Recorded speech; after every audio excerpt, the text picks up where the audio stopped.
जी हां दोस्तों, 6 वर्षों के बाद रद्द हो रहा है मोदी शाह का सीए। सुप्रीम कोर्ट देने जा रहा बड़ा फैसला। बौखलाई भारतीय जनता पार्टी और मुस्लिमों में जश्न की तैयारी। स्वागत है आप सभी का। आप देख रहे हैं द राजनीति का विशेष सेगमेंट खबर और विश्लेषण। मैं हूं जब्बार खान।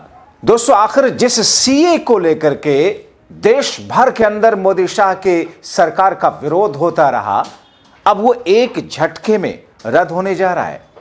आखिर सुप्रीम कोर्ट जिस मामले की सुनवाई करने जा रही है, उसमें यह क्यों कहा जा रहा है कि साहब इस कानून को सुप्रीम कोर्ट रद्द करने जा रहा है। मुसलमान अभी से जश्न की तैयारी में क्यों हो लिए, विस्तार से आपको बताते हैं। दोस्तों, जिस सीए यानी कि नागरिकता संशोधन अधिनियम 2019 के खिलाफ एक समय में देश में तूफान मचा था, विरोध प्रदर्शनों में हिंसा तक हुई, जिसके खिलाफ दायर याचिकाओं पर अब सुप्रीम कोर्ट सुनवाई करेगा। सुप्रीम कोर्ट ने कहा कि सीए को चुनौती देने वाली याचिकाओं की अंतिम सुनवाई 5 मई से शुरू होगी। कोर्ट ने कहा कि मामला लंबे समय से लंबित है, इसे जल्द निपटाना जाना चाहिए। इन याचिकाओं में से सीए को संविधान के मूल अधिकार समानता के अधिकार का उल्लंघन करने वाला बताया गया है। अदालत से इसे रद्द करने की मांग की गई थी। दोस्तों, कोर्ट में मुख्य न्यायाधीश सूर्यकांत, जस्टिस जयमाल्या बागची और जस्टिस विपुल एम पंचोली की 3 जजों के बेंच ने गुरुवार को इस मामले पर निर्देश दिया। पिछली बार यह मामला 19 मार्च 2024 को सूचीबद्ध हुआ था, यानी लगभग 2 साल पहले। अब तक कुल 240 से ज्यादा याचिकाओं पर विचार किया गया। सीनियर एडवोकेट इंदिरा जयसिंह ने कोर्ट में अनुरोध किया कि असम और अन्य उत्तर पूर्व राज्यों से जुड़ी याचिकाओं को अलग से सुना जाए, क्योंकि यह है कि इनमें नागरिकता अधिनियम की धारा 6A और इनर लाइन परमिट से जुड़े खास मुद्दे हैं। सॉलिसिटर जनरल तुषार मेहता कहते हैं कि जनवरी 2020 के आदेश के अनुसार असम और त्रिपुरा से जुड़े मामले पहले से अलग श्रेणी में है और उसके बाद असम और त्रिपुरा वाले मामलों को लिया जाएगा। 5 मई को याचिकाकर्ताओं की सुनवाई पूरे दिन होगी। 6 मई को याचिकाकर्ताओं की सुनवाई आधे दिन होगी। 6 मई को दूसरा हाफ और 7 मई को केंद्र सरकार की दलीलें सुनी जाएंगी। 12 मई को याचिकाकर्ताओं की जवाबी दलीलें यानी कि रिजाइंडर होंगी और इसके बाद कोर्ट फैसला सुरक्षित रख सकता है। कोर्ट ने सभी पक्षों से कहा है कि वो 4 हफ्तों के अंदर अतिरिक्त दस्तावेज या लिखित नोट्स जमा कर दे। दोस्तों, आखिर सीए को लेकर के इतना विरोध क्यों रहा है, आपने देखा। और दरअसल सीए को लेकर के शाहीन बाग न सिर्फ देश के अंदर बल्कि पूरी दुनिया में मशहूर हुआ। और खुद उस वक्त जब दिल्ली का विधानसभा चुनाव चल रहा था, तो देश के संवैधानिक पद पर केंद्रीय गृह मंत्रालय में केंद्रीय गृह मंत्री के तौर पर अमित शाह ने क्या कहा था कि बटन इतने जोर से दबाओ कि शाहीन बाग में बैठे लोगों को करंट लगे। यह केंद्रीय मंत्री की भाषा थी। एक गृह मंत्री जिसके ऊपर आंतरिक जिम्मेदारी का भार होता है, वो ऐसा कह सकता है धर्म विशेष के खिलाफ? क्योंकि दोस्तों, दरहकीकत मामला यह है कि सीए का कानून जिस तौर पर मोदी शाह की सरकार लेकर के आई है, वो दरअसल कानून के विरोध है, संविधान के विरोध है। यह और बात है कि जिनसे तुम्हारे हाथ में है, अदालतों पर भी प्रेशर है, कुछ भी करा लीजिए। दोस्तों, आइए आपको बताएं कि क्या है सीए 2019 और विवाद। दोस्तों, नागरिकता संशोधन अधिनियम यानी कि सीए 2019 का जो कानून बनाया मोदी शाह ने बड़ी चतुराई से बहुसंख्यकों को खुश करने के लिए, उसमें प्रावधान रखा कि अगर पाकिस्तान से कोई अल्पसंख्यक, बांग्लादेश से कोई अल्पसंख्यक, अफगानिस्तान से कोई अल्पसंख्यक भारत में आएगा, यानी कि कोई हिंदू इन देशों से भारत में आएगा, तो उसे हम नागरिकता दे देंगे बाहें फैला करके, चाहे वो चोर, उचक्का, डकैत, क्रिमिनल, आतंकवादी ही क्यों ना हो। क्योंकि कैसे आप तय करोगे कि सही इंसान ही आतंकवादी है? या अगर कोई मुस्लिम ही हिंदू बन करके भारत में आ जाए और ये कहे मैं हिंदू हूं और मुझे नागरिकता चाहिए, उसको भी नागरिकता मिल जाएगी। अब देखिए, यही जहर था दरअसल कि पाकिस्तान, बांग्लादेश, अफगानिस्तान अगर कोई हिंदू भारत में आ गया किसी भी स्थिति में, उसको हम नागरिकता दे देंगे। गैर मुस्लिम प्रवासियों में हिंदुओं के साथ साथ सिख को भी रखा, बौद्ध को भी रखा, जैन को भी रखा, पारसी को भी रखा, ईसाई को भी रखा, मगर अगर किसी को नहीं रखा तो मुसलमानों से इतनी नफरत कि मुसलमानों को इसमें नहीं रखा। और जो कंडीशन रखी कि अगर वो 31 दिसंबर 2014 से पहले बिना दस्तावेज के भारत में आए थे, कोई कागज है, कोई पासपोर्ट है, कोई वीजा है, नहीं है, किसी भी तरीके से आ गए, सरहद पार करके आ गए, नदी तैर करके आ गए, नेपाल के जरिए आ गए, कहीं और से भी आ गए, चोरी छिपे आ गए, तो भी उनको कोई दस्तावेज हो ना हो, उन्हें दोस्तों लीगल तौर पर नागरिकता हम दे देंगे। दोस्तों सीए मुसलमानों को इस सुविधा से बाहर रखता है, इसलिए लोगों ने कहा कि यह देश के विरुद्ध है, संविधान के विरुद्ध है। याचिका जिन्होंने लगाई वो कहते हैं कि यह धर्म के आधार पर भेदभाव करता है, अनुच्छेद 14 यानी कि समानता के अधिकार का उल्लंघन है।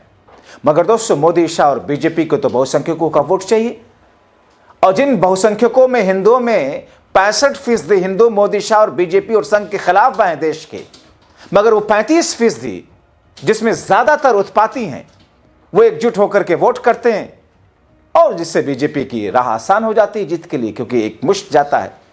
65% हिंदू बीजेपी के खिलाफ वोट करते हैं, लेकिन अलग अलग पार्टियों को बिखरता रहता है, इसलिए सत्ता में 35, 37, 38% वोट पाकर एक मुश्त मोदी शाह ठाठ कर रहे हैं।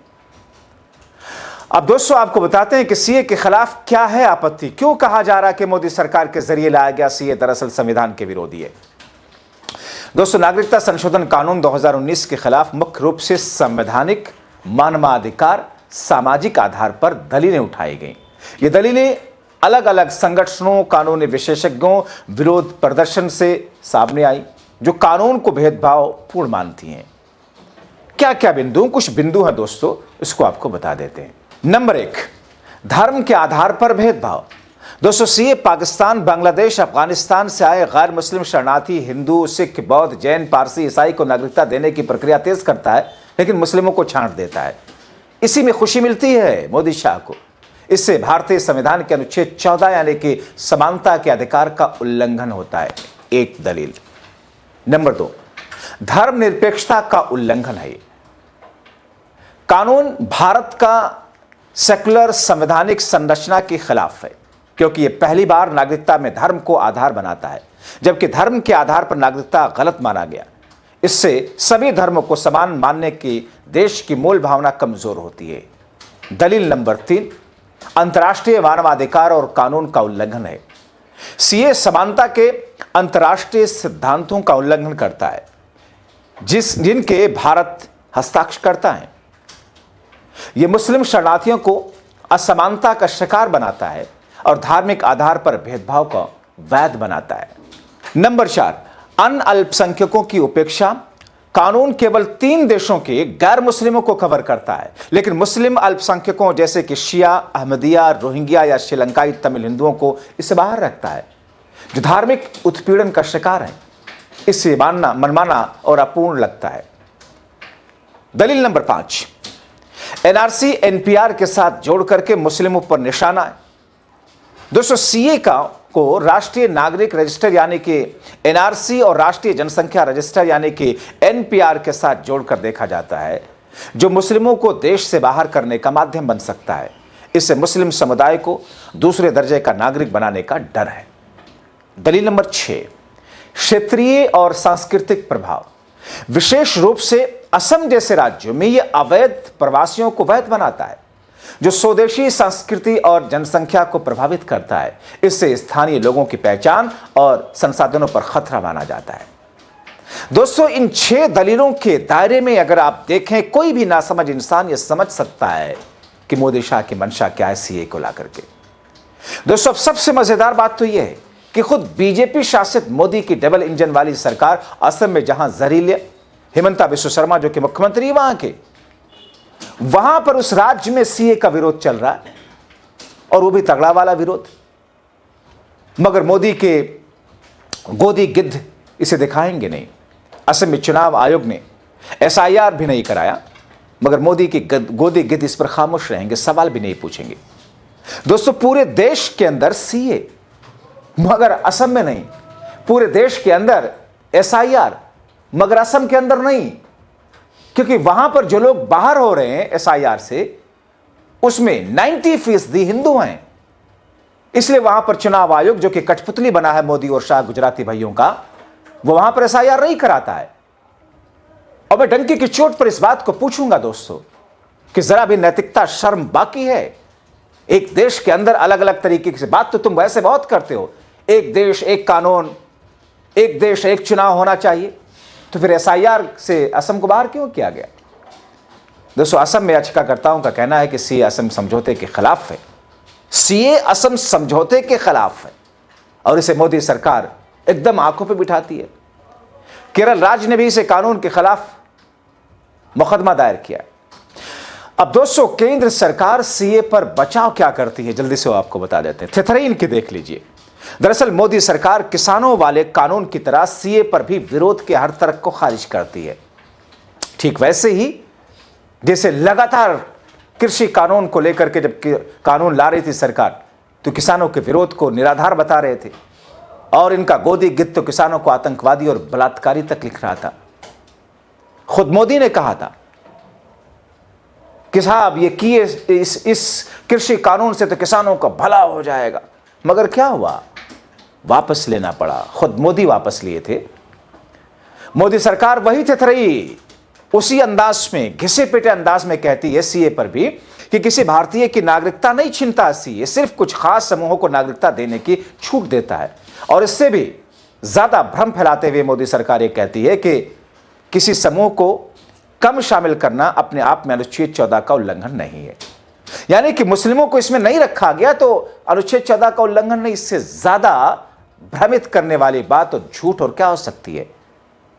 मार्च 2024 में केंद्र सरकार ने सीए के नियम अधिसूचित किए थे, जिससे आवेदन प्रक्रिया हुई, राज्य स्तर पर समितियां बनाई गई, इन नियमों को भी चुनौती दी गई, लेकिन कोर्ट ने अभी सुनवाई तक नहीं की। ये मामला 2019 से लंबित है। देश में बड़े विरोध प्रदर्शन हो चुके हैं। 2026 में सुनवाई से इस कानून के भविष्य पर फैसला होगा।